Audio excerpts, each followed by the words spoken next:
B.A.R TV, brilliant and resilient.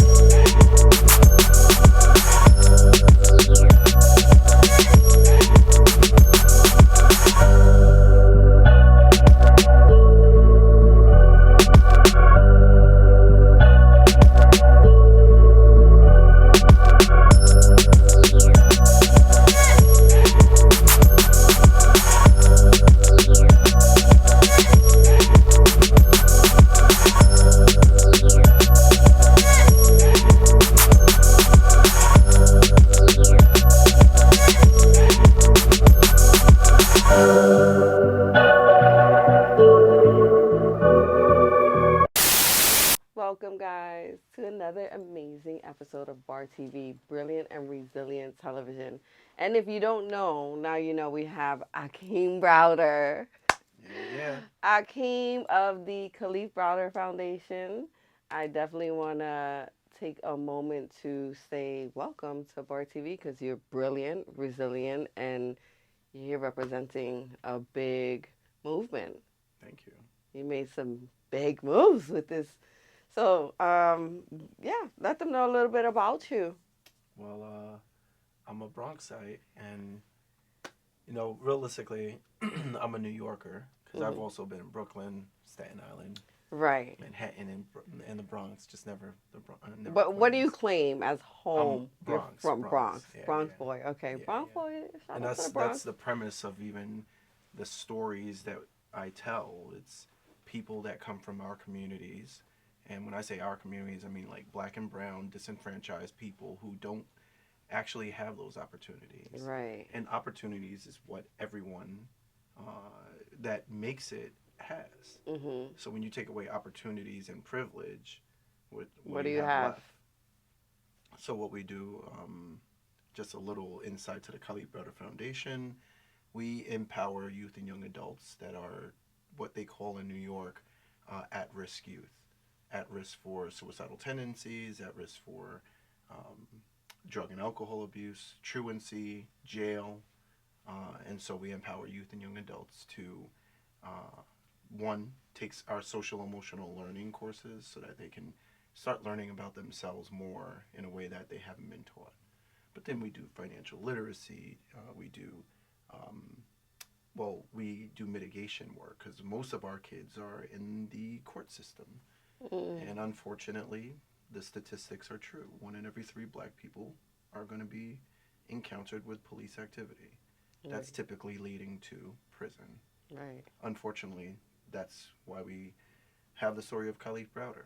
Correct. Deep now, when you say the story of Kalief Browder, like I said, it's a movement. It became a movement. Well, before I take you back, because what we're gonna do is go way back. Before I take you back, when you say you work with these youth, where do you get them from? How does one? Because I'm pretty sure there's a lot of young adults probably gonna watch this right here and say, "Well, I want an opportunity. I want to be affiliated with the Kalief Browder Foundation." So, how would one become part of the youth that you deal with? How do you select them? So we are a DOE, Department of Education vendor. So we are in the schools. So a lot of our youth Okay. actually, and it's not just in the Bronx because we're a New York State DOE vendor. Okay. So we have a curriculum. We teach it in the schools, and that's how we access our youth between 14 and 24 years old. We Okay. consider our youth between 14 and 24. Um, Outside of school, because our kids are not always found in school, especially up to 24. So outside of school, unfortunately, because I said our youth are found in jail Mhm. and prison. Mhm. So in our mitigation work, we find our youth that are in court. And so Mhm. we're on Rikers. And what we have our program on Rikers doing is mitigation services. We have mentors, and we provide mentors so that they can have the ability when they come home and while they're there, have that access. And how do you get access? Because It's like you're already access denied, Access removed. Right. removed. Yeah. Yeah. And so basically, we do what we call wraparound services. The parents, most of the time, the parents are the ones that contact us. I gotta Okay. say, 7 days a week, at least 6 times a week, um, A I get parent. a parent calls, and it started. It literally birthed itself because what happened to my mom when Kalief was arrested. She was calling everyone. Mm. Can you help my son? Or yeah, I need an attorney. I don't know what to do. The Department of Corrections, then they're not answering. I don't know what's going on with him. And so when you have a frustrated parent, Hmm. a mother that her Mm. youngest child is in jail Right. on Rikers, and we all know the In the history of pit of Rikers. hell. Yeah, Ugh. I mean, so she was calling any and everyone, and it Right. didn't matter what time. And I didn't understand it as as one of her other sons. I'm looking at ma, stop panicking, like, Right. Calm oh. down. Relax. But in the aftermath, now I'm getting these calls from parents like my mom who are doing the same Same thing thing. your mom They're like, oh, did. this is a common thing, and I'm a parent.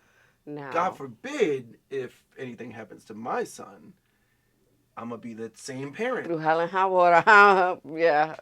So, yeah, it birthed because of that. I was getting all these calls after the documentary. We did a documentary Right. that's now on Netflix. Right. And that's called time. It's called Time, the The Kalief Browder story. Right, Yeah. correct. And we're gonna get into that. Yeah. But so now that's how people end up in their organization and getting the help from the wraparound services that they provide, if you were wondering. So you do take direct contact calls from parents or Yes. loved ones or whoever Yeah, it's not to just to mothers. refer, Yeah. hey, my son needs help, or my daughter, or so But and since so. since the parents are the ones that reach out, because it's almost hand in hand. The Right. person in jail who is in cell 21, Right. cell number 17 just got help from us. They can sign up through there So no, what to that person see does is someone in he's there. talking about it like, oh, he's Okay. he's helping me out. He's got this attorney for me, blah blah blah. Right. And so then the other person's like, can I get that number? They call their parents or someone that they know. And sometimes I get direct calls from Rikers, Wow. and it's not sometimes, it's a Often. lot. It's Yeah. half and half. Right. But then if the parents call us because they call their parents like, hey, can you call Kalief Browder Foundation? They're doing this work. They'll help. Then the parent calls us, and they ask. They tell. Usually, you have to like dedicate a whole hour Hmm. before you can even get a word out to the parent because the Right. mother or the loved one is saying their whole story Yes. in a whole. And so I learned within the first 45 minutes to an hour. Let's just stay quiet. Let's just listen. Listen. And that's how you train your employees. You're like, this is what's going to happen. Don't get frustrated with them.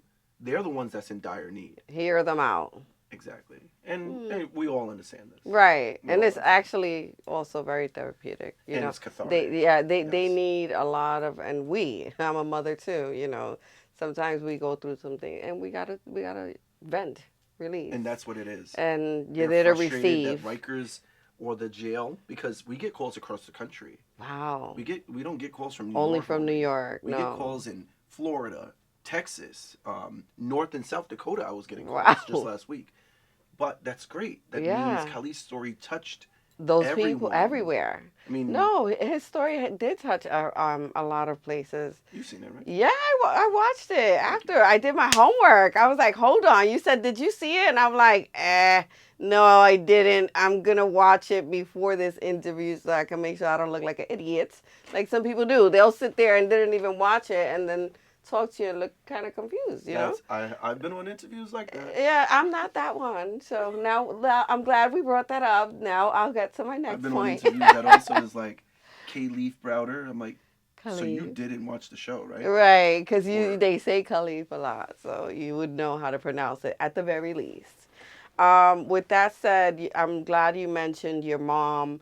Um, God bless her soul, and the panicking state of mind that she was in, and I'm sure your whole family was in an uproar. I'm taking it back to when Khalif was on the island, experiencing this this poor treatment and everything he had to go through. Now, what would you say, because I know you were with her every step of the way, what would you say was the breaking point or the moment where you said, because there's tons, unfortunately, there's so many families that are crying about their loved one is experiencing day after day in all these prisons across the world. But a lot of us and a lot of them don't get help ever. The story never gets told, heard, or nothing. What would you say, or who was there? Was there one specific person or one specific situation where you said, "Okay, mom broke the ground. Like we're going to get help. Like the world is now aware of what's happening to Khalif. There's a little bit of hope that something's going to happen good, turn around on the situation." I'm going to say, and you might not like the answer, but it's not the answer you like. It's the answer that I can give you as a The truth. lived experience. Right. Um, I'll start off like this. America wants us to believe that you should be happy, healthy, and positive. Right. Anything other than that is why we hear of depressed people committing suicide, depressed people going out and harming others or in themselves. So I'm gonna give you the answer like that because no, there is still to this day no resolution. There is still, not just at Rikers, but in the state of New York, solitary confinement. Kalief, if you know his story, Kalief suffered solitary confinement in jail. Jail is for people who are incarcerated or locked up, or better way to put it, they're held uh, Against their hostage, will. held hostage for an accusation. Kalief was accused of stealing a book bag, Right. and that accusation lasted 3 years before they said, "Oops, we got the wrong person. You can go." But we in 2 of those years, I tortured you. I put you in solitary confinement for 2 years straight. Um, I uh, I I denied you food 7 days. Sometimes, well, no, every 4 meals he attested. 4 meals they would starve him, um, and beat you, and a whole bunch of other stuff. So we still see solitary confinement happening. Right. It is though. And then on top of that, the state would allow for a person to get a lawsuit and pay you out to shut you up. And what Kalief did was he did not accept the money when he was alive, and he started his lawsuit when he was here alive, and he died not getting to see the maturity of the lawsuit. Not well, he wasn't looking for money because Yeah. they offered him first to start off very beginning 800,000. What's 800,000? So then Right. he didn't take that. Then they went up to 1 million. He didn't take that. They went up to 4. They didn't take that. 9, 14, 20 million. He didn't take any of it. So the reason that they want to give you money is to shut you up, and Right. you don't want to shut up. So He would not shut up. he said he's going to tell his story, Yeah. and we got to tell his story. Right. But when they saw he wasn't going to take the money, I would say the system won because they took my brother due to all the stuff that they put him through, and they exasperated it. They gave him medication that it's known to say between 17 or 16 and 21, giving a person between that age 16 to 21 Risperdal, it leads to a 17% risk of suicidal tendencies. And how did he pass? Suicide. Um, so no, I wouldn't say anyone who wants to fight the system and go all the way through, whether you take the lawsuit or not, because if that's the family's prerogative, then that's the family's prerogative. Right. Some Not people to down just want, anyone. yeah, some people do just want the settlement money. Some people do not want money and they just want their voice to be heard, their Exactly. story to be heard, to make a difference, to change, like you said, and there hasn't been a change. So I'll put it that, this way: if yeah. there was a change, then we wouldn't have Rikers still open. They said they were going to close Rikers. Oh my In gosh. 2017, the mayor I literally can with said Rikers he'll Island. close Rikers, and Yeah. yet Rikers is still open. Yeah. Now I know what the people also might think, but there is crime, and what do we do with those people? For those people, it is extremely important for you to understand this. Yes, your assumptions or your analysis of there's crime, it's absolutely true. There's crime. Let's look at it this way, though. We've been doing jailing for centuries. I mean, we've been doing it more than 100 And years. crime hasn't disappeared. And crime hasn't changed or disappeared or stopped or gotten better. In fact, NYU did a study. I was on their panel to do the research and analysis for crime's escalation. And it started going high, or at its high point, since 2018. So the pandemic Mm. didn't even start this. It was before the pandemic. It was already out of control. So in that case, we haven't proven to successfully rehabilitate people. No. People are coming home with felonies, and 20 years later, they still got the felony being ostracized as a felon. Right. And so you can't get a job because 25 years ago you did X, Y, Z. Or you can't even rent or live in this community You're because being, you might as well commit more crimes then. keep going and committing crimes and living in And I'm prison. not saying that's what Yeah. we should do. No, please don't try this at home. Don't do that. That's not what we're saying. But what I am I saying get it. is, yes, there's crime, but there's got to be solution. And the solutions might seem really ridiculous because we only know one way: lock them up, throw away the key, or lock them up for some time, torture them, beat them. Some people even have the rhetoric and say, well, you did the crime, you should do the time. Well, listen, a lot of crimes, because this escalation of crimes, I was a part of, like, doing this research and analysis, it's poverty crimes. Mm-hmm. So you're in essence punishing people because they're poor. Poor. Something. I mean, I got youth that stole from Macy's. During the winter time, one of my youth stole a coat and got caught in the store stealing. But guess what? It's winter time, and when we found out his life, he's homeless. Oh. I don't think he's wrong. Right. And not that we're justifying or condoning anything, but still, it's like a case by case situation that you got to look at it and say, there was no malice. This guy didn't go and say, I'm going to take this coat to take away from this store so they don't get their profit. It was not that. It was No just like, one's I'm thinking cold. that. They're thinking I'm Yeah, cold. I'm cold. Yeah. So I tell him, listen, if you need something, come to us first. However, I don't think you did anything wrong. And I'm going to stand by that. Yeah. Because realistically, he didn't do anything wrong. It's self-preservation.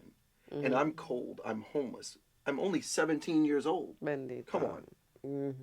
It's not like Yeah. I'm talking about a 30-something-year-old. Right. But you're 17 and you're homeless. Do what you got to do without hurting someone, first of all. Right. If you need to take a coat, because no one's going to give you a coat. Right. Hey, I get it. And I'm going to go to a shelter? Shelters are worse than jail sometimes. Yeah. No, it's just like the jail system, the Yeah. shelter system. I've been in a shelter. Foster care system, shelter system, Jail. and jail system. All these There systems are no are difference. Yeah, they're not. They all got the same aspects. One, you're being punished for being alive, Right. Because you didn't ask to be in a And born foster into care. whatever situation you were born into, which was out of your control anyway. Exactly. Yeah. But anyway. Anyway, I yeah. digress. So, so we see. But And that's no, why- and I just get to- the just to answer segue to your something, question. That's why I said the world wants us to believe that you should be happy, healthy, or positive. And if you're anything other than that, we will throw you away. We don't want to deal with you. And that's why we should be talking about your emotional intelligence. We should be talking about how you interact with society. Deal with yourself. And don't be ashamed for being depressed. Right. There's stuff to be depressed about. I How know. you deal with it. If you came to people and you consoled and you got help and you're getting help, there's nothing wrong with you. Right. That's very important. I want people to know because I'm very, very big on mental health. Depression is nothing to be sad or shamed or it's a feeling. It's an emotion we go through. It's sadness. This world is not fair. And not everything is hunky-dory, peaches and cream, happy-go-lucky days. Or this. Yeah. No, we're not going there. So please. Sorry. I told her we were not gonna need the tissue because it's kind of I balance it out here. I'm a hot mess. But no, so I do want to say so. Even though there still hasn't been no change, no justice. But we can at least acknowledge the fact that Khalif's story has been told around the world. Um, Even before I know Khalif came out, he was working towards his story. Before Khalif even came out, was there a point where your mom saw progress to the point where she ended up getting him out? Like how, like, not that she got him out, but eventually he came home Yeah. to, Not from anything that we did. not from, It was nothing. It was just the time ran out and they had to exactly, release him. exactly. Yeah, Statute of that's what it was. limitations The for statute of that limitations. crime, Okay. for that accusation, statute of limitations said even if you held him one more hour, we would have a major problem. Problem. So got to get him out. And literally, they brought him to court on a day that he didn't have court. He was in Rikers. I got the call. He called my mom first because basically I got a call in the afternoon. I'm at work. Khalif calls. I get a call from a payphone. Khalif called us or called me and said, I'm in the Bronx. I came, come and get me." And I thought he escaped. I'm like, "Wait, what?" Yo, no lie. I was like, "What?" And he was like, like "I just tried calling mommy. She didn't. She probably didn't know the number. right.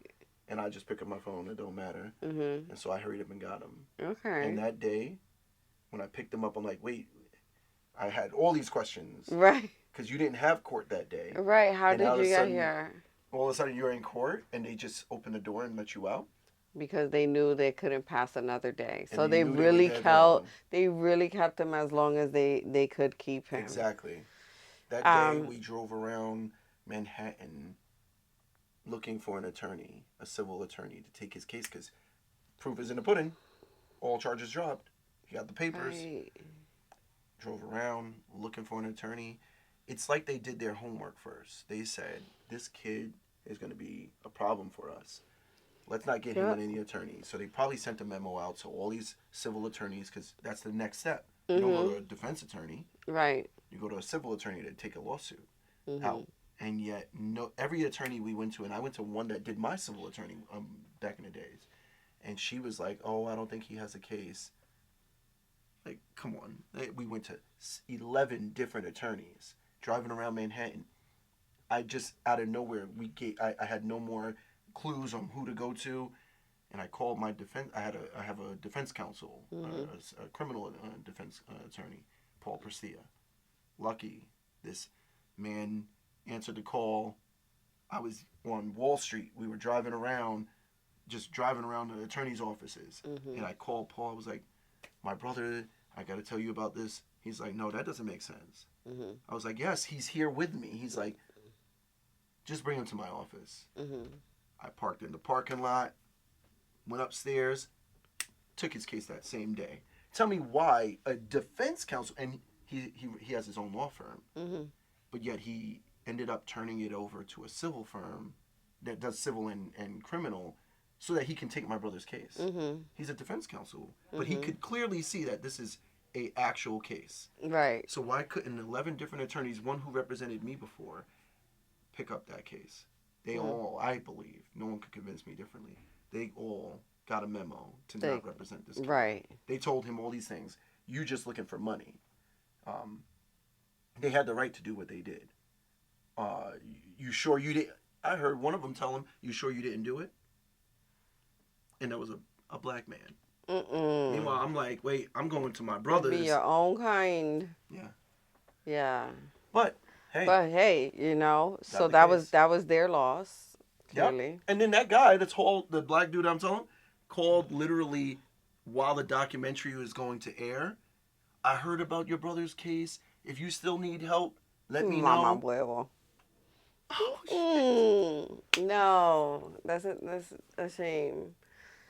So okay, now Khalif came out and he had the fire under his. He wanted his story to be told.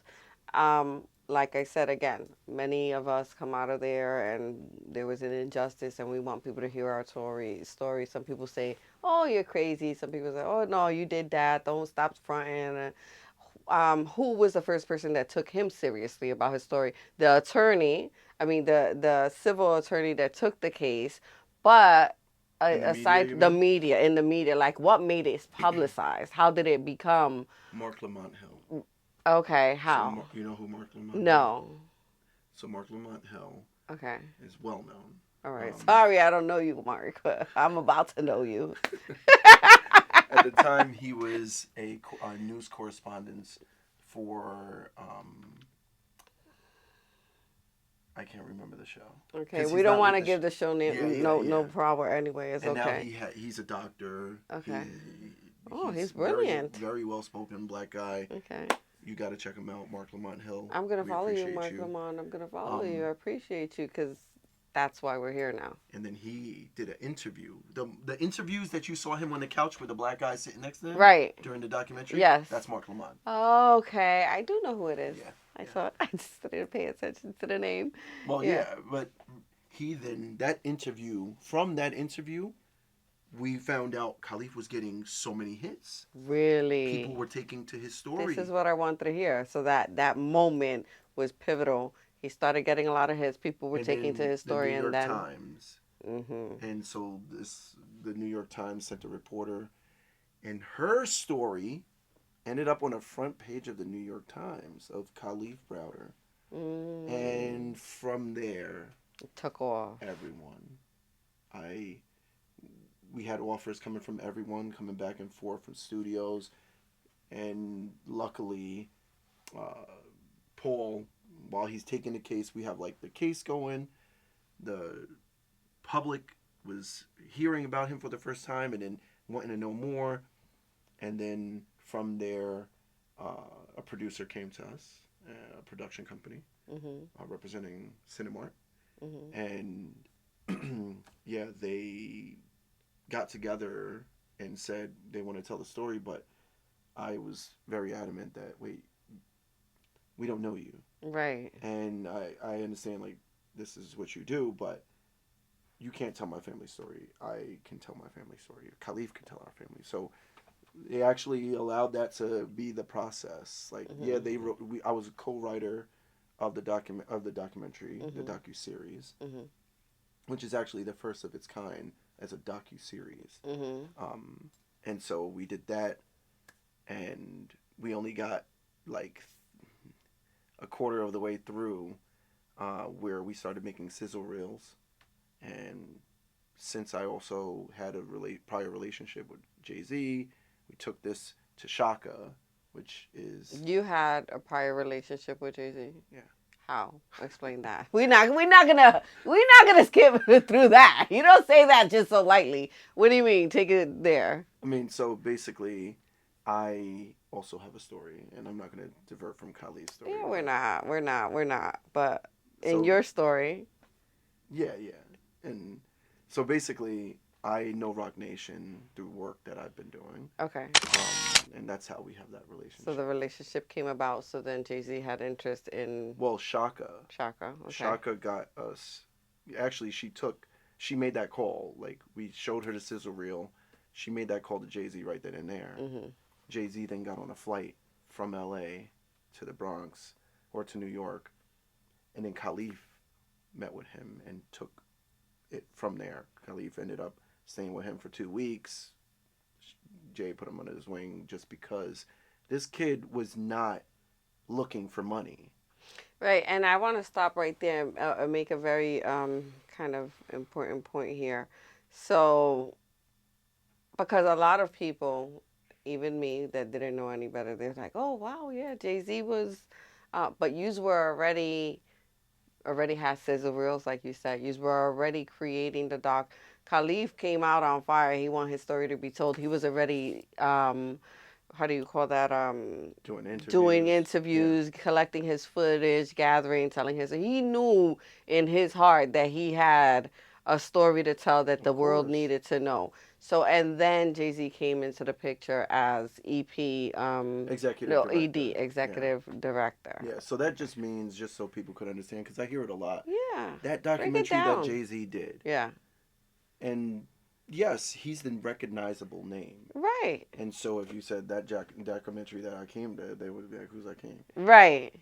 But But Jay Z and his notoriety got the helped. documentary to go across the world. That We had people helped. in Yeah, Zhaozing, China, right, doing murals for Kalief right. and sent it to the Kalief Browder Foundation. My office is loaded, and but we'll get to that. But basically, without his name, without his notoriety, and it wasn't only Jay Z.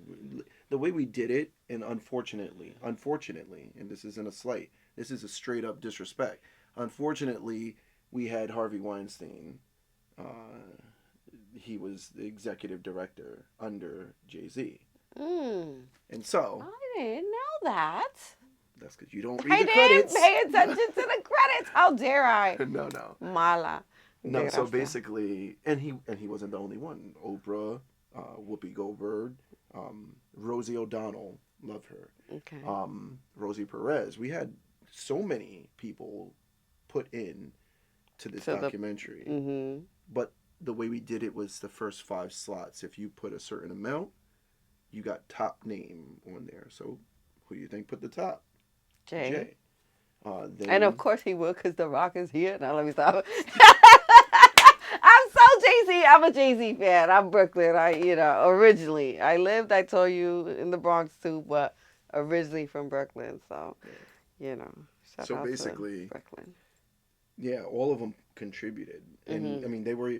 It was basically the way we did it. The first slot not only had name recognition, but they had a certain amount of time that they could be in, like visually on the documentary, Mhm. and they also had their name posted. So it was tier levels to it. Right. Top, you As got any everything. investment, Yeah, it's with the business. ROI. And so basically, everyone came together, and the more attention, because around before Jay Z even came, that's when we heard of the 800,000 offer from the Department of Corrections to shut Khalif up. Right. By the time Jay Z got involved, it boosted from 1 million to 4 million, and then 4 to 9. And Khalif was already saying no. He And was he was already already saying turning them no, down. and Yeah. that's why I'm emphasizing that, because people know that my mom then took the lawsuit because Khalif passed. She's his Mm, mother. The lawsuit then lives through my mother, right. and so unfortunately, Khalif passing then brought my mom to a heart attack, and Right. so my mom died. And Was it settled at that point or no, still not? then No. I took on the lawsuit, Okay. and that wasn't finished until 2022. Oh my gosh. That just happened, Oh my and so gosh. they Oh my gosh. the world knows that because look, I did the lawsuit, and they publicized when I came out, when we were in the court. They told us we can't say nothing, or else the check would be voided and stuff like that. Like I would forfeit. This is just disgusting. But by the time I got out the courthouse, media was everywhere. Everywhere. Oh, Everybody we knew. heard you just settled. Blah blah Mm. blah. They didn't know the dynamics of why. Right. I didn't want the money either, but the way it's looked, people started criticizing. I've gotten three types of responses. Um, you just wanted the money. I'll be there for you, and I'm happy for you. Mhm. Now, outside of the two people and the other two, the ones that criticize and say you just wanted the money, you had no clue of what was going on. Right. There was literally so many contingencies to consider. One, a lawsuit of that nature, the judge said before we move forward, this is what it is. It's going to be a 7 year lawsuit or 7 year case, and you have to consider the finances behind it. Mhm. So that was one. Two, I'm only his brother. And in the state of New York, mothers or like parents Mhm. are the rightful owners of the lawsuit. Mhm. Family members outside of that, like brothers and sisters, have to take a back seat. And if the parents are gone, then the kids can, but you're not considered an injured party. I Oh, lost my mother and my brother, and my family's in shambles, and I'm not an and injured you're party. by yourself now. And so they said it wouldn't be that amount. And so I would have to take a 7 year lawsuit, a 7 year case on. Outside of the 7 years we've already waited, I Mm-mm. would still be in court now. No. And so, yeah, everyone who didn't know this, I know you only hear about people that take money for lawsuits, but realistically, we got to understand that one, money can't bring back our family members. Mm-mm. And so that is a hard thing to take, Right. knowing that this is representative of your family member. Mm-hmm.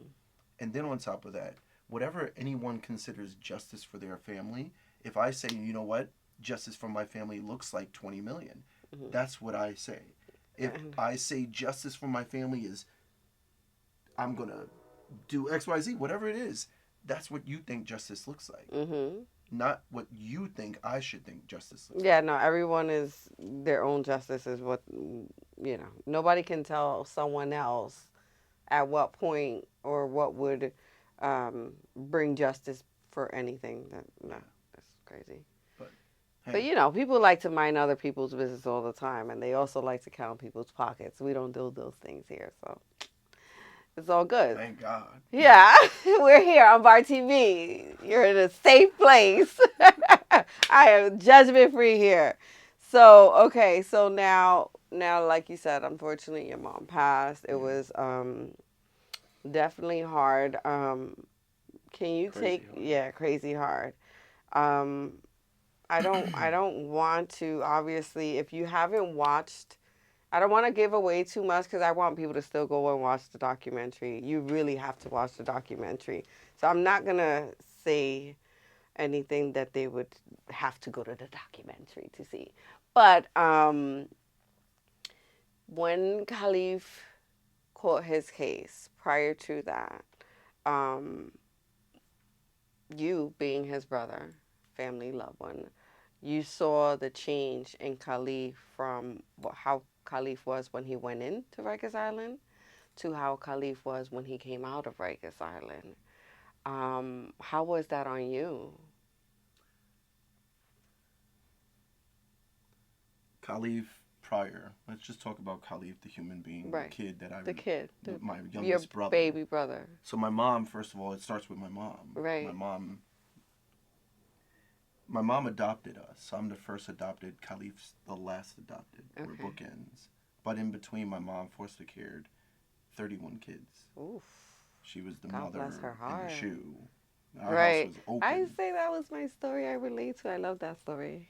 And so uh, Kalief always had a unique role in this household because he's the youngest. And so the darndest things come out. Hmm. But then on top of that, he's like also enigmatic. Like he has that personality that um, maybe it's because he saw all the other ones mess up. Right. And so he got a chance to like sit back and be, oh, I better not do that. Like, look at what just happened to Akeem. Right. But We my already mom, know not to do that.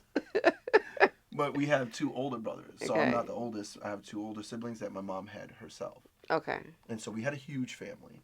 Beautiful. And Kalief and all of us, first of all, we grew up in a generation where Dragon Ball ruled our house. Like, Mm. we all had our own characters. I was Vegeta. Actually, my brother's going to see this and he'll be like, no, you were Krillin. But I believe that was Vegeta. Right. Okay. Kalief was literally neck and neck with me to say he was Vegeta, but I was Vegeta. But and everybody else wanted to be Goku or Piccolo and all this other stuff. Anyway, um, but that's what his personality was. He loved cartoons. He loved Pokemon. He loved Yu-Gi-Oh and all this stuff. Hmm. He played those cards. In fact, when he came home, even though he's doing his documentary and Jay gave him some money, Oprah gave him some money, Rosie, everybody gave him like to be on their show and interview. Hmm. He gave my mom the check and asked her, "Can you just buy me some Yu-Gi-Oh cards?" Oh. He didn't care. He was like, "You can have that. I just need like He bought the whole set of Dragon Ball Well, CDs. buy it out. CDs. Buy it out. I mean, we already done with Ball CDs. out. That's like that was his. That's how it shows his innocence. Yes, Anybody else would be like, "Let's go buy the bar out." He's like, "Man, let's that buy was it. the buy the cards out." Wow. He did that, and that was his personality. He also um, loved to work out, so he was my workout partner since like 5 years old. This Aw. kid, I know I said it plenty of times, but this kid had like I don't know how many packs, 8 like pack, 10 pack. 8 Yeah. definitely. That was at the very least. He was fit, Mhm. and I'm like, man, this kid is 5, but we was good workout partners. Mhm. On top of that, we also shared, and I know all of our family members is going to have like if you have several siblings, we all have a connection to you, like each one We individually. have our own with each So other, for right? me, I know our personalities matched like perfectly because one, we were an East Coast mindset. I always loved Tupac. So to even work with Jay Z, Look what he's wearing right now. Pac is in the house. He just got off wait, the time. plane.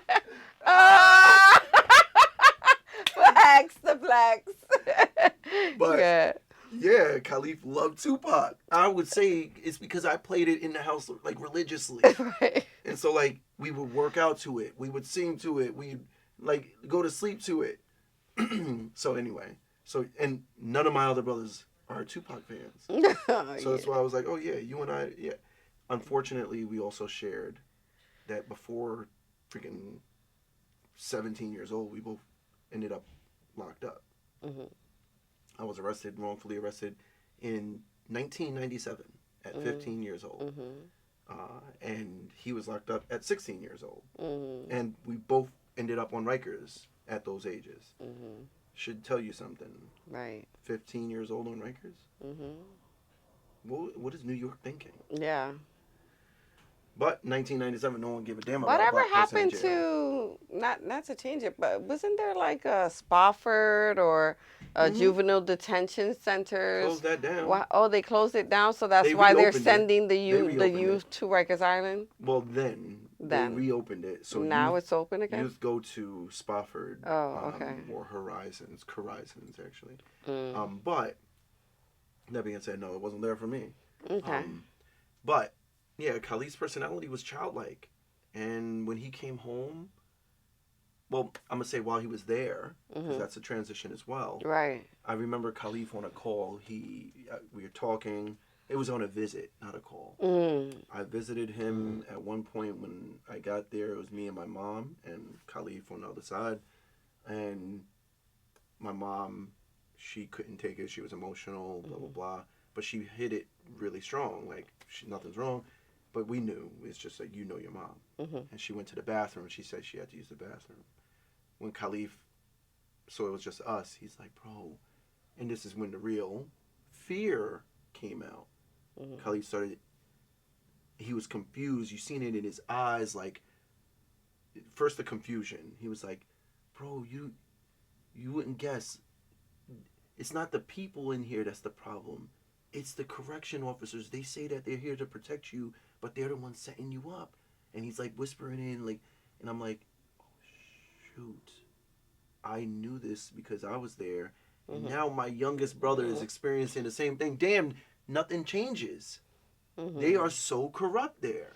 And it's not Mhm. that I'm saying it. And you probably thought while you were there and you lived through it that it was just a you thing, but now that you see your brother going through the same thing, you're kind of like, damn, now I know what he means. They're doing it to my brother. Unfortunately, you said the words way better than I can. I do It's this. like I Yeah. recognized that I The could have fear that you swore it was once just saw, me, you thought it was you. Yeah. and yet he's going through it, and he's Right. like, verbally acknowledging it. I didn't even have the gall to even say it to anyone because what happens on Rikers, Stays the on norm, Rikers. the norm on the norm on the street, you don't just walk up to someone and punch them or slice Right. them or whatever. Yeah. The norm in there is that Mhm. anything that's different, like not acceptable in the streets, is acceptable out there. Mhm. And so you'll hear wild stories. We could be here Mm-mm. all day. We don't have enough for Yeah. that No, we interview. don't have that time. But yeah, he told me that. Then he's like, "Yo, they're not feeding me." And oh no, he didn't just say it. I was like, Khalif, because he had the jumper on, the gray jumper, and I'm Mhm. like, "Why you look so skinny?" And I'm like, "Why you look so skinny? What's going on?" I've been working out. I'm still working out. I'm like, "But why you small?" He's like, "Oh, they haven't been feeding me." Mm. I'm like, "What?" Unfortunately, when Khalif was arrested, so Khalif, just to give you stature, Khalif was only 5'4", and Yeah, he 100. didn't look too tall. No, he was 5'4", maybe 140 pounds, Mhm. maybe. To see him after, I don't even want to like say the stats. Yeah. And so, unfortunately, when I by the time he started working there, I'm going. By the time he was there and he was arrested and he was on Rikers, I was working there. Mm. I worked as an engineer for the Department of Corrections Okay. through a company that's licensed to be on Rikers, Mhm. Tamco Mechanical. Mhm. So anyway, I saw him when he came in and he was dragging his bag down the corridor, and he seen me as we crossed paths, and he's like, "Yo, bro," and I'm like, "Oh my god," because I'm working here, Yeah, don't blow my spot up, bro. Right. and so basically I had to pretend like I didn't know my brother. That's Right. one thing I regret. Yeah. I thought if I utilize my position there, I can keep tabs on him, blah blah blah. Right on the low. I ended up quitting after 6 months, and Oh. then now I could visit him because I couldn't visit him, Oh yes. and so yeah, now I'm visiting him and I'm seeing all this, and I started putting complaints in, blah blah blah, but nothing happens. There's no Mhm. investigation. They investigate themselves. Right. Rikers literally does an in-house investigation. Oh, trust me, I know, because something we Yeah. that I try to call and find out about the internal affairs, and is there a different outside agency or department that Nope. holds these people accountable and comes in and checks on does these? No, no, that's why they get away with all that injustice because Yes, they're conducting their own internal affairs. Who does that? they do. And to make it worse, I was just on Rikers last year, November, because I did a concert. So I also I sing, and so Ooh, I sing with Kirk Franklin, ooh. and basically we just did a tour because we released an album, blah blah blah. And I mandated that our tour, every state, we did 40 states. Every state, we did a stadium, and we did MSG, and then we did Rikers. Mm. So we brought the gospel to Rikers. Mhm. Um, while there, because I also run the Kalief Browder Foundation, and we're on Rikers. Mhm. And so my youth is on Rikers, some of them. Mm. Mhm. And I seen one, and he introduces me to a different youth that's not one of our youth. And he's like, yo, he has to tell you something. That youth was like, that guy right there. And he's pointing basically like behind him, but Mhm. that captain, he's devious. And I'm like, what do you mean? He's like, yeah, that captain, he gets away with a lot, and I need help. I'm like, what are Mm. you talking about? Like, look, you probably don't want to talk about it. He's like, he touches me. And then all of a sudden, Oh, another because guy that's comes to going me. on too. Another guy comes to me, and he says he puts me in, that same guy, he puts me in the shower. At the same time I'm there and I'm getting this report, and I'm about to do a concert. We're about to sing, but now I can't. And so I hurried up and Your I get on my spirit. phone, call my office, and at the same time I see I got a voicemail from my office because I have youth on Rikers, but it's male and female. Mhm. Rose M. Singer, my office gets a envelope in the mail. One of the women sent her panties to my office with semen in Blood. it Oh, semen. from an officer. Mm. We're mandated reporters, so who we have to report it to? Rikers. So we did what we had to do. Tell me why that investigation is still happening. That officer, I would say his name, but I don't want to get shot. No, But we're not gonna say no names. officer's still working there. Captain, not officer. Captain still working there. Mhm. The I officers from bet. Rosie, where the panties came from, still working there. I bet. Internal investigation. It takes about a year, and they tell you when you fill this out, it's going to take a year. Oh yeah, where's that person going to be a year from now? Hopefully not on Rikers. Hopefully that worker is not still there for that whole year. But nothing happens at the end of it. Mm-mm. It's corrupt. It is very corrupt. I know nothing happens. Anyway, Anyway, so you saw that change on Rikers Island when you went to see his. That was the first time you saw the effects when he came home, when he came home. Kalief, what people would say was like, he became crazy or he had a mental illness. Kalief was tortured. He was in solitary confinement. We put elected officials. I made a makeshift solitary confinement cell, a little smaller than this, and asked elected officials because I was trying to pass a bill to stop solitary confinement in New York, and so we brought it up to Albany, our state capital, and that cell, the makeshift cell, and asked state officials to go inside for 3 minutes because Kalief spent 3 years in jail. 3 minutes at least. And in the cell, we had speakers where it play the sounds of solitary in it. And it's dark and whatever. We haven't had one till this day being able to stay in for 3 full minutes. Mm. And it's on video. Mm. Yeah. If you can't do 3 minutes, why are you putting people in there for 2 years, 1 year? Some people have been there 10 years.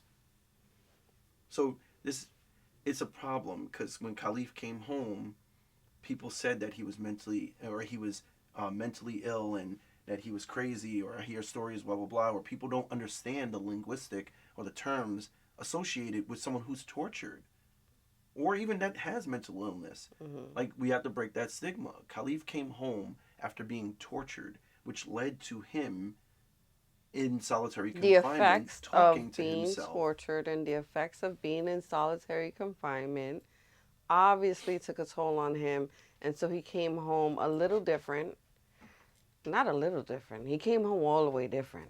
He was Well, different. he He was had affected now. remnants of himself because at Right. times he's this talkative, lovely, smiling, like Animated his into laugh car. was Yeah. also like the same. Right. But then something would trigger him, and those are the triggers that make you remind you of what happened. We all have triggers. Right. You get in a car accident, something as you're driving is going to trigger your fear, Right. might come out, or your excitement or your anger. Right. Something's going to trigger you to Mm-hmm. get out your comfort. Right. And so Kalief was triggered by electronics because the TV, he said, was sending him messages. The phone was sending him messages. And to that matter, he wasn't actually lying because I have screenshots of the messages he would send me that he just got. Mm. So he was getting messages. But the TV, I understand, this Mm-hmm. is him attributing. Right. Or assimilating it. But Mm-hmm. basically, that would then trigger his anger. Or it would look like anger. But really, it was fear. Because when he experienced these triggers, he would get tense. Anxiety took Right. over because that's what he was doing when he was in these small cells. Right. Innocently. Mm-hmm. That being said, yeah, he came home and he had certain issues that weren't troublesome. He wasn't Right. harming other people. No, but it was just obviously different. And then they tried to arrest him. I Well, know. not tried. They arrested him Yeah. in his school because Mm-hmm. he came home, and on the first try he took his GED and passed it, and then enrolled himself in college, Mm-hmm.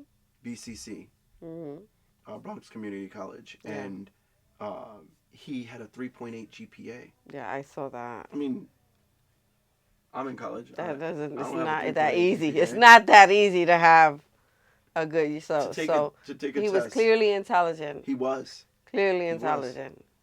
I gotta So say. there was, All right. Now let's talk about And he had a memory that was impeccable. photographic memory. Because for him to do the lawsuit, because you have to get the footage. You got to recollect your. Well, you have to know the date that it happened. Oh, You don't have a calendar You don't. in jail no, you don't. or in solitary confinement. It's easy to lose track of time in And yet there. he knew the date, because if he didn't, because you have to subpoena the court to get the videos from Rikers, and yet he knew the dates, because if he would have said the 3rd and it really happened on the 4th, Right. he wouldn't have been able to, like, they would see a 'Cause video. I noticed that the video during the documentary is actual footage from actual him footage. We didn't in document- Rikers. They did doctor not anything. recreate anything. The documentary has actual surveillance footage from Rikers Island from Kalief while he was in there. Yeah. You guys better watch it if you didn't watch it. It's definitely something that I think it was well put together. So shout out to you and the whole It crew and was everybody. It educational. was educational, and it was something that I experienced.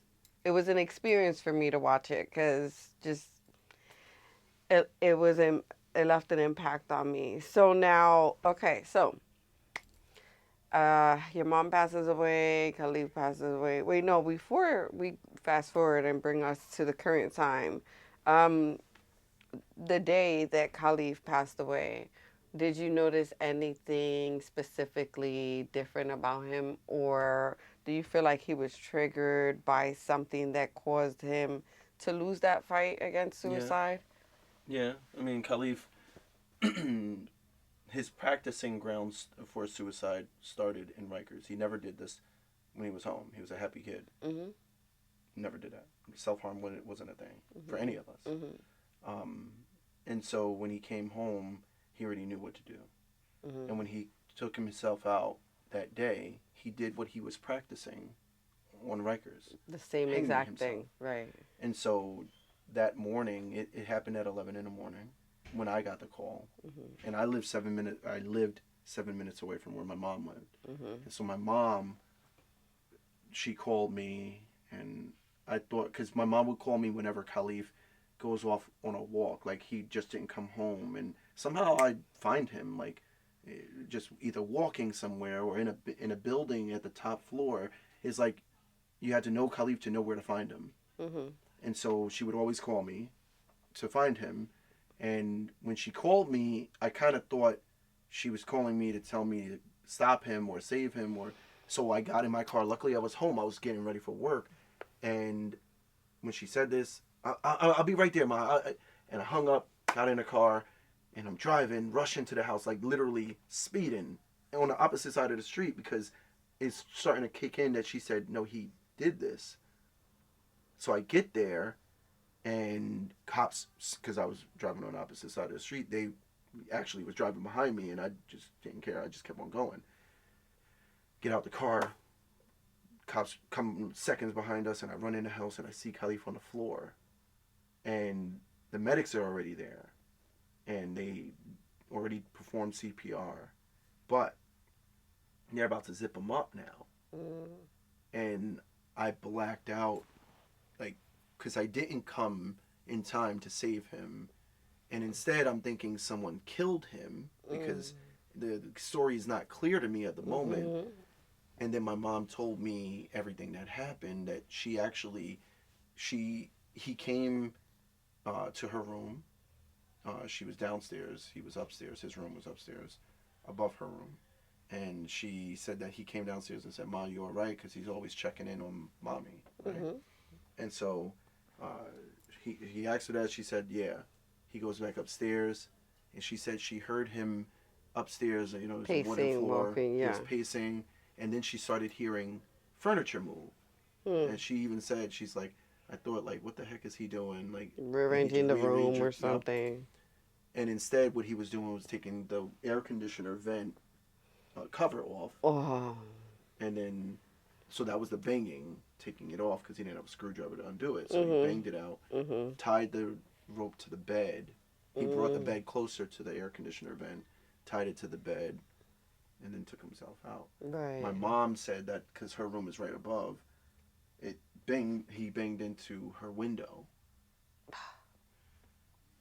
Outside. and so she heard the bang and she got scared, thought somebody was out there, and she's like, she went outside to see what it was And she out the saw. backyard, and she seen him. So then she like tried to hold him by the legs, and she was like, "It's not funny, Khalif, get down," and all this stuff. But then she's like, she couldn't hold him, so she ran upstairs. She cut the cord, then ran back downstairs, and then took it off his neck. But he had snapped his neck. Oh wow. I'm so sorry that nothing could have stopped that or prevented that from happening um, to him. I remember the one thing I will say that I remember him saying he didn't think he could do this. He didn't think he would find a to fit in again into society and to have a normal life. It's just, it's unfortunate that he felt that way about himself, and he was such a smart man. And had he, I just want to say this for, anyone that may be having thoughts of suicide out there. We all go through battles, and sometimes we may not see ourselves the way we really are. Um, but, to the Kaliefs out there, he was very smart, he was capable, and he would have been able to succeed at life on life's terms eventually. And he was very enduring. Yeah, you He gotta endured three hold years. on, though. He endured those 3 years in hell, in the pit of hell. And I would say he endured those 3 years for all of us, because how many other people are there on Rikers waiting to get there, or hoping that someone would hear that plea that he said, I didn't do this. Right. You know how messed up it is to hear a kid saying it wasn't me. Now everyone's going to say it's not me, I'm sure. Yeah, no. But the judge at the time is now the Bronx's district attorney. So she was the Mm. judge on his case, and she escaped the lawsuit because Mm. District Attorney Darcel Clark is not the district, or the judge Darcel Clark is no longer Judge Darcel Clark. She's District Attorney Darcel Clark, and you can't sue the person, you have to sue the position. So they Mm. got her out and inaugurated her as the district attorney for the Mm. Bronx. And so she's now presiding over many cases, not just Kalief or individual. And yet, her first thing to him, the first time he went into solitary confinement, was after he went to court. They offered him, just say you did it and you'll go home today. Mm-hmm. But Kalief couldn't fathom the thought that I'm going to say I did something that I didn't do. Right. The integrity of this kid. Mm-hmm. And she didn't look at it as the integrity of this kid. She looked at it as the audacity of this kid. Right. And so she told him, and it's on the minutes. When I say the minutes, it's the court recordings. I'm gonna. If she offered, say this and you'll go home. Mm-hmm. He said, I did. I'm not. I'm not guilty. Her next words read, I'm gonna teach you a lesson. Mm. That's the same day he ended up in solitary confinement. Wow. So she's not teaching a lesson. I'm gonna make you punish pay you. for this. Yes. I'm gonna make you pay for this and wish you took my deal. Because realistically, the Bronx, all of New York City, operates on a plea bargain. Right. You don't go to trial. So it happens. So I admire his courage to not take that deal. Yeah. It takes a very strong person. Look, we even have this guy, who was a gunner, that came out and, recently, oh yeah, it is a gang, wanted to get himself out of there. It's very hard not to, um, I won't say fold because I don't want to be about snitching or anti-snitching, but it's very hard not to take the deal or not to say something, even the Central Park Five. Not to say whatever it takes to get me out of here. I did this when you know you didn't do it. It's hard. It's very hard. It is. And that's why their statistics prove we can talk about it. And for the people who need stories to understand someone's life, Mm-hmm. that's the way you understand it. Some people need numbers. Right. And so let's give the numbers. The Mm-hmm. the city of New York has a 98% plea deal rate. Wow. 98% of the people take plea bargains. So, for those that needs numbers, this is what runs the criminal justice system. I don't call it criminal justice. It's actually the criminal system of incarceration. Right. And this is what runs it. So you're not finding people who are actually guilty. You're getting them and convincing them to take a plea through means of torture, Mm-hmm. through being away from your family, or your not even your family. The things that you know in society, like I can get up and Legal just go to the slavery. deli. Legal slavery. You're volunteering to. Hey, let me be a slave. I'm gonna be a slave for how long? 1 to 3, 2 to 6, whatever. Sign me up. And yet, the norm is you wake up, you go brush your teeth, get dressed, and you go to the store, probably go to the deli, Dunkin' Donuts, Starbucks to get a coffee, and your norm is now just like stopped in an instant. You didn't progressively get off of that habit, going to get a coffee every morning, or going to work and going to the deli getting a bacon, egg, and cheese, or Mhm. chopped cheese. Chopped cheese. And yet it's just taken away from you, and now you're only being fed 3 times a day. Mhm. And you might think, well, at least you're getting that. Well, we actually did a study on what those 3 portions can look like. Mm-mm. And I crap you not. I'm telling you the truth. I I'm only gonna ate tell the you crumb one thing. cake, I'm gonna the tell you coffee one thing crumb that's cake. a fact. DOC admits, and they didn't have to. It's known in their diet. They only give half an egg. So if you boil an egg, you get a half an egg. But That's because they are only allowed to give minimum portions or minimum living standards. mm-mm. Minimum living standards is you don't need a air conditioner during the summertime. That's privilege. Mm-hmm. You're in jail, and we're allowed to do minimum living standards so we could put one fan to at least To circulate the blow air. blow the hot air through the whole unit So of we've seen however many people who people. asphyxiate and die. Mm. We've seen people who freeze to death on Rikers. Yeah. We've seen people who go in the shower and get burned to death because the water is piping It's hot piping hot. and they're stuck in it. No, it is. Yeah. Yeah, and not to mention the crimes that are going on in the showers. Oh yeah, That's a whole from different. officers as That's a well. whole different conversation for a whole different show. Yeah. But okay, so I know we've been here forever. Like I said, I'm not gonna give too much. I want you guys to watch the Please do. documentary.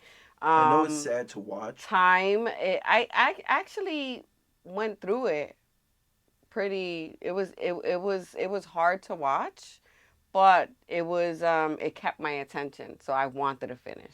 Well, You for know. I've heard a lot of people say other things like it's so hard to watch that I didn't want to do it, or it reminded me of my brother, so I didn't want to continue. I only watched one episode. Now I Mhm. understand the rhetoric or the concept of that. Right. The problem is the reason why we're telling the story is not because we want to torture you, but we want to educate you, but also we Right. want to get Kali's story out there. Right.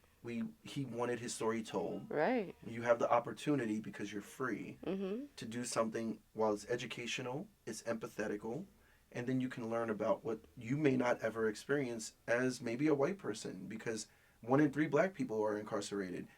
The statistic for whites is 1 in every 17. 1 in every 17. That's crazy. That is a crazy flip.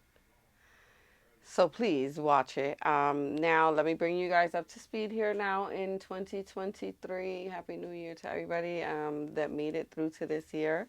You have done a lot of things under the Kalief Browder Foundation since then. So why don't you tell them a little bit about what you have going on now this year? You're in production. You're in a few productions you got going on, and what else aside from the Kalief Browder Foundation, but through the Kalief Browder Foundation, let them know. So yeah, the Kalief Browder Foundation. First of all, where you could find anything about Yeah. Kalief would be his name. I didn't want to shorten it, and Kalief Browder Foundation could be KBF, but I kept it the same. Yeah. Kalief Browder is his name, so we have Put some the Kalief respect on Browder it. Foundation. So it's if you want to reach out to us, it's Kalief Browder Foundation at anything at gmail.com, Instagram, Twitter, you name it, you got it. YouTube. YouTube, yeah, because we have a YouTube channel. Mhm. And so his name is there. But what I did because I wanted to take it further, Kalief's story was done in a documentary that went all over the world. Mhm. We ended up gratefully winning the Peabody Award for the documentary, Mhm. which means people watched his story. Yeah, please tell the people and educate them because we see award shows, we hear about awards, winning this, and that, and he broke it to me and told me. So yeah, what those accolades actually stand for in Yes, regards to I mean, production. in order, I think I was telling you earlier that first of all, you only hear of 2 stories a year in this genre. Mhm. When it comes to movies, documentaries, you're only going to get 2 a year, Mhm. and that's because you don't want to oversaturate the market with these kind of stories, even though people want to tell their stories. Mhm. For us, when we won the Peabody Award, really truly, it's because people around the world, and we had the numbers to validate that we had the highest grossing or highest watched show in America, Mhm. or yeah, period. Mhm. And so we won the Peabody Award 2018, Mhm. and in doing that, everyone wants to win a Grammy or Mhm. Emmy and the Oscar, Oscar. and All of these these. awards are really his contribution to your hard work in Mhm. doing whatever show you did. Mhm. And it validates like your Your work. work. Yeah. But Right. that being said, after doing that, now we're doing a movie, which I want to give a shout out. Look, one, I wouldn't have been able to do it Yeah. without a few people mentioning. So like Go ahead. Emil Pinnock, he wrote Power. So we don't know the people behind things. So I want to give like, Please, I like to give the people their flowers behind things. They know, yes, they know the brand, they seen the brand, but let them know the people behind yeah, them. Yeah. yeah. So Emil Pinnock, he's like a brother to me. He wrote Power. He introduced me to 50. So we have Emil to thank for what's to come, because Emil wrote Kalief's the movie that we're doing now. So they're Um, doing a movie. If you missed so that part, yeah, they're doing a movie. Yeah. so yeah, we ended up. So I wrote the concept of the movie. Mhm. Emil is the writer, Mhm. and so he wrote a feature. He wrote the feature length film, meaning Mhm. it's going to be on big screen, not on Theatrically released. Netflix or your other forms Right. of viewership. Um, that being said, 50 is the executive director. Will Smith, thank you, Shout out to Will and Smith. We love you, Will. and we also have others. It's a lot of people, but it's going to be out. We were looking at putting it out this year, but more than likely next year.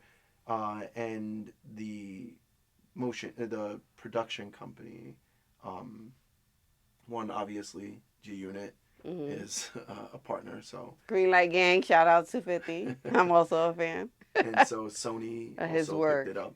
Yeah. So we have a lot of things coming out of it. We just did a TV show called Mhm. Second Chances. Please, when it comes out, it's on Peacock for I now. know a little bit about that too. I got the inside. I can't tell you, but watch out for second Yeah, chances. it's Yeah. it's just as you would think though. Second chances. Right. And And what were you doing in the show? Like, what was your role, or what the so I my position, your I'm position? I'm I'm a producer Mhm. and executive director as well. Mhm. But what I did was, it's second chances. We gave we had to seek out celebrities. So we have 11 different celebrities, and we paired them with youth that needs a second chance. Wait till you see these pairs.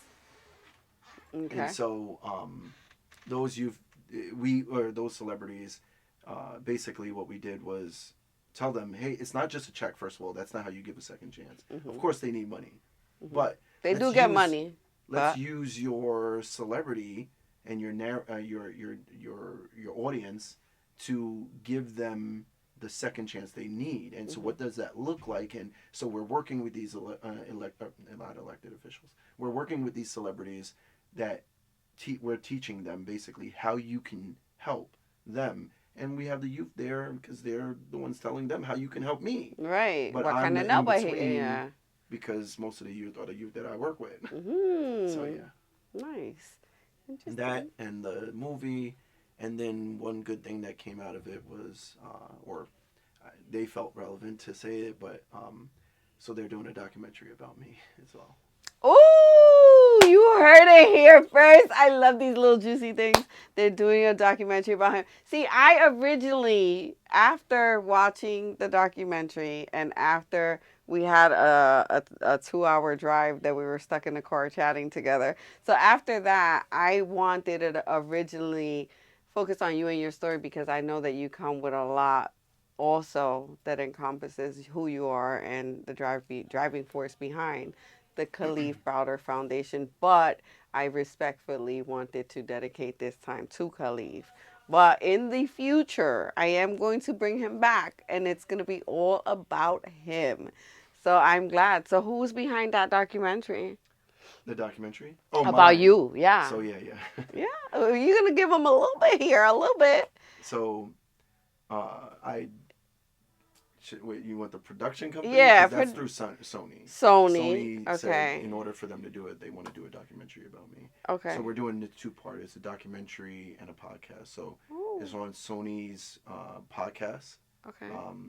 Well, it's going to be on Sony's podcast, Okay. and then the documentary is going to be on Sony's. Okay. Okay. When can we expect that?